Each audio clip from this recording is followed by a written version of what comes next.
இது என்ன சிரிப்பொலி? யார் நகைப்பது? அகத்தியன் எங்கோ இருந்து கொண்டு மானசீகமாக நம்மை நினைத்திருக்கிறான். அவன் மனக்கண் முன் இந்த காட்சி தென்பட்டிருக்கிறது. தன்னை மறந்து சிரித்திருக்கிறான். அகத்தியர் எதற்காக சிரிக்க வேண்டும்? அதற்கு காரணத்தை அவனிடமே போய் கேட்கலாம். வா அகத்தியா. ஆஹா, என்ன அற்புதமான காட்சி!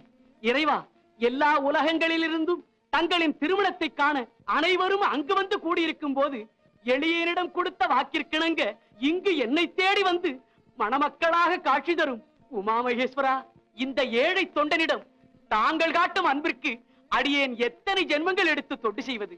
அது இருக்கட்டும். மானசீகமாக எங்களை உன் மனதிற்குள்ளேயே நினைத்துக் கொண்டிருந்த நீ திடீரென்று எங்கள் சம்பாஷணைக்கிடையே எதற்காக சிரித்தாய்? அந்த நகைப்பின் காரணத்தை உமாதேவி தெரிந்து கொள்ள வேண்டுமா? உன் வாயால் சொல்லு. பெருமானுக்கு வாழ்க்கைப்பட்ட பெருமாட்டியாக இருந்தும் கூட இவர்களுக்கும் பிறந்த வீட்டு பெருமை பேசும் பழக்கம் போகவில்லையே என்று நினைத்தேன். என்னையும் மறந்து சிரித்து விட்டேன், மன்னிக்கவும்.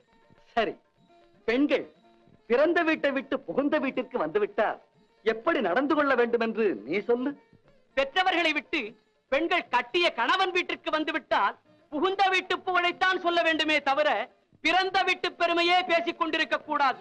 மேலும் புகுந்த வீட்டில் புது குடும்பம் நடத்த வந்த பூவையர் அடக்கமாக நடக்க நடக்க பிறந்த வீட்டு பெருமை படிப்படியாக உயர்ந்து கொண்டே இருக்கும். அப்பப்பா, ஏதோ தெரியாதனமாக பேசிவிட்டேன். அன்னையே, இதை அடியேன் சொல்லவில்லை, ஆண்டவன் கட்டளை. தேவி, அகத்தியன் சொன்ன விளக்கங்கள் போதுமா? போதும் சுவாமி, போதும். இனி பிறந்த வீட்டு பெருமையை மறந்தும் பேச மாட்டேன். இதுவே முதலும் கடைசியுமாக நினைத்து என்னை மன்னித்து விடுங்கள். நாதத்தின் வடிவமே, 2 பூதகணங்களை அனுப்பி ஒரு நாடகத்தை நடத்தி பெண்கள் பிறந்த வீட்டு பெருமை பேசுவது தவறு என்பதை அன்னைக்கு மட்டுமல்லாமல் அகில உலகிற்குமே எடுத்து காட்டிவிட்டீர்கள். ஆண்டவா, உங்கள் விளையாட்டை வர்ணிக்க இந்த தொண்டனுக்கு வார்த்தைகளே கிடைக்கவில்லை.